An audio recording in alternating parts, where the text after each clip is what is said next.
So this is what the pond looks like now that the trial is over. And you might be saying, why have you got a couple of happers in here, Tim? Well, it's because we've sort of aggregated fish into the happers. So fish that we're going to sell, we haven't sold yet, they're in these happers. And then there are still some, we had about 40 fish that escaped from the happer, might be a few more. They're actually in the pond. So eventually we'll drain this and get those fish out. But it's great. I mean, it's so because we're trying to do partial harvesting. Seining is such a laborious, and it's like cold. It's about, you can see it's about to rain. It's not always the best condition, and you know your market's not going to wait for you. So it's great if you can put them in happers, because then it's a really easy job. You know the quantity, you know the size usually, because they're just so easy to catch, and it's really quick. You just grab them out. So we've got fish that we're going to sell there. And then these two, we've got 2 generations of fry now, which is very exciting. So we're getting people, and we've got this demand for fry. Can't wait to start supplying. We're having some discussion currently about the size of fry. Do we sell 1 gram? Do we sell 10 grams? 10 grams is the preferable size because you get a much better survival rate. However, there's challenges with that price because you've got to spend more money. We would have to spend more money to get them to that size and feed. And they're so small, they're not taking maggots at that point, they're taking powder, literally powder, which is even, and that's more expensive as well. And then they're also transporting them, because that you can kill them if you're not careful, because they take more oxygen and things. Anyway, so that's, don't need to worry about that. We're just thinking about that currently, discussing that. So Anton's great to talk through ideas like that. Sam has got his own ideas as well of how we do that. So we're coming up with some plans of things we can do. And maybe it's we rent these. We've got lots of these happers left from the trial, so maybe we rent them out to farmers somewhere. They can put their fingerlings at 1 gram, so they're saving the price, and we keep them in there. We encourage, but it will help survival rate, because if they're in there, they're not going to be predated. You can cover it much more easily than if you put it in a big pond like this. So yeah, anyway, that's by the by. So this is our first generation in here. So I think these are around half a gram now, so they're close to 1 gram, so where we would sell them.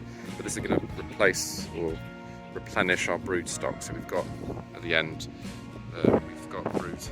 I'm not sure if I showed you actually earlier. I don't think I did I? But we're going for our 3rd generation there. So there's males and females in there breeding currently, but we've only got 21 females, which is fairly limiting. So it's about 1,500 fry in there, thereabouts. Where again they're quite small to count, but we'll get better ideas shortly.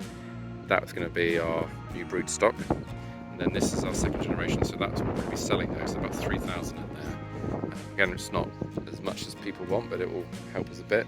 And then when we get the 3rd generation, we might treat them with MT, methyl testosterone, so to make sure we get all males. And it's just, that's a very, people, I think, I always worry that people are going to misunderstand when I say that, because it sounds a bit chemically and like, what are you doing exactly?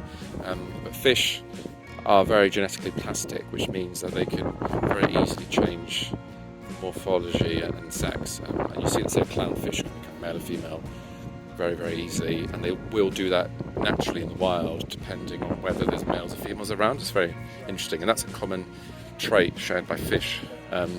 So when we do treat them, it's not at all harmful for humans. The doses we're using are absolutely tiny, and methyl testosterone breaks down within, I think it's within a week or something like that. So even if there was anything left of this tiny amount, it's all broken away. And anyway, I'm just telling you that just because I feel like it's good that people understand what methyl testosterone does. But basically, you add some of it to your fish feed.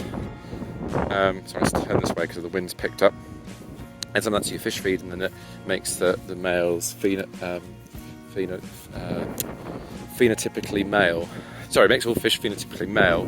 When you want males, because males put on loads of muscle when they're eating, whereas the females are spending a lot of the food that they're taking, they're turning that to eggs for production, which when you're trying to eat fish, you don't want them reproducing, because we do that separately. So anyway, sorry about the wee lecture. And then in here we've also got fish from the trial that we're also selling, so that's why they're covered like that.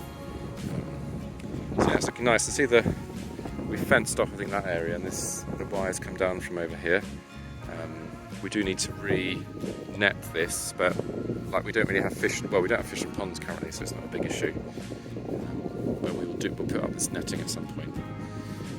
Right, I'm gonna go and join my colleagues. I love it. Anton's passing on his experience and knowledge and asking good questions. And it's really great to talk fish with someone with such, so much knowledge and helpful insight, and to show him, because he's been a real supporter of us, and it's been so long where he's not been here before.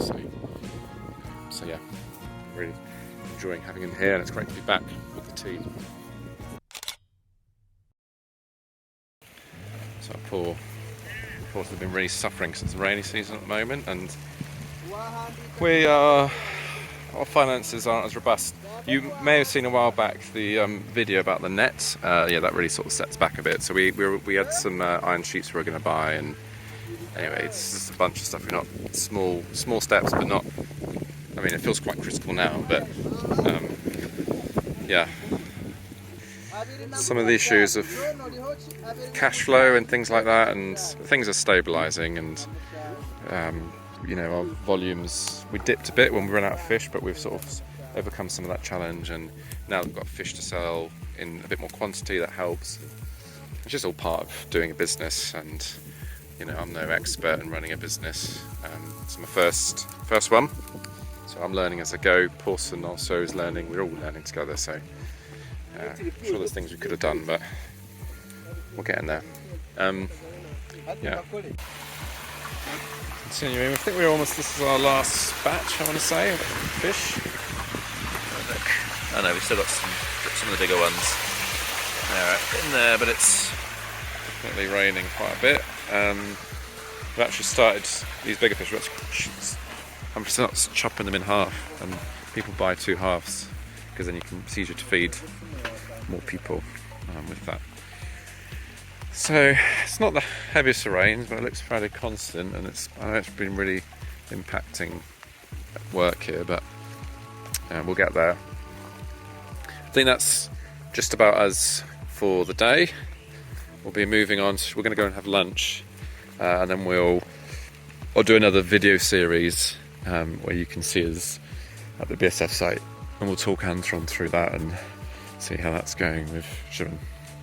So that's bye for now, and see you in the next video.